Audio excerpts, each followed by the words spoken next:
CMR jewellers సువర్ణ సంక్రాంతి సంబరాలు బంగారు ఆభరణాలపై 1050% తగ్గింపు. మార్కెట్లో బియ్యం కొనాలంటే కాస్త ఖర్చు ఎక్కువ పెట్టాల్సిందే. ఇప్పుడిప్పుడే కాస్త ధరలు తగ్గే అవకాశం ఉన్నా ఇప్పటి వరకు మాత్రం రైస్ ధరలు మండిపోయాయి.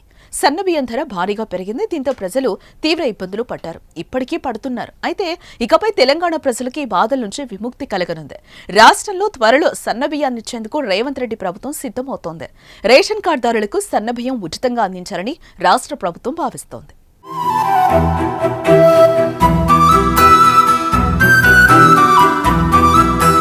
ప్రస్తుతం దారిద్ర్య రేఖకు దిగువన ఉన్న ప్రతి లబ్ధిదారుడికి 6 కిలోల బియ్యం పంపిణీ చేస్తున్నారు. అంటే ఒక కుటుంబంలో 5 మంది సభ్యులుంటే ఒక్కొక్కరికి 6 కిలోల చొప్పున 30 కిలోల బియ్యానికి వినియోగదారులు 30 రూపాయలు చెల్లిస్తారు. కానీ చాలా మంది బియ్యాన్ని తీసుకుంటున్నా తినేందుకు మాత్రం ఇష్టపడటం లేదు. బయట వ్యాపారులకు విక్రయిస్తున్నారు. అలా పేదల కోసం ఇస్తున్న బియ్యం వారికి ఉపయోగపడకుండా వ్యాపారులకు లాభాలు తెస్తున్నాయి. దీంతో ప్రభుత్వం దొడ్డు బియ్యం స్థానంలో సన్న బియ్యం పంపిణీ చేయాలని ప్రభుత్వం నిర్ణయం తీసుకుంది.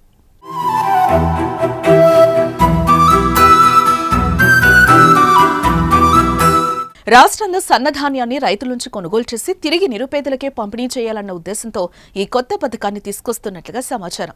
దొడ్డు బియ్యం బదులుగా సన్నబియ్యం ఇస్తే 100% మంది తినటానికి వినియోగించుకుంటారని ప్రభుత్వం భావిస్తోంది. అది కూడా ఉచితంగా ఇస్తే పేదలకు ఉపయోగకరంగా ఉండడంతో పాటు సర్కారుకు మంచి పేరొస్తుందన్న ఆలోచన చేస్తోంది.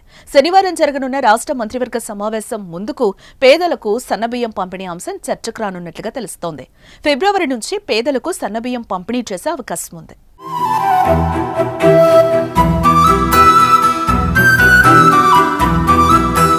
రేషన్ కార్డుల్లోని లబ్ధిదారులు 281.71 లక్షల మంది ఉన్నట్లుగా అంచనా వేశారు. వీరికి 6 కిలోల చొప్పున సన్నబియ్యం పంపిణీ చేయడానికి ఏర్పాట్లు జరుగుతున్నాయి.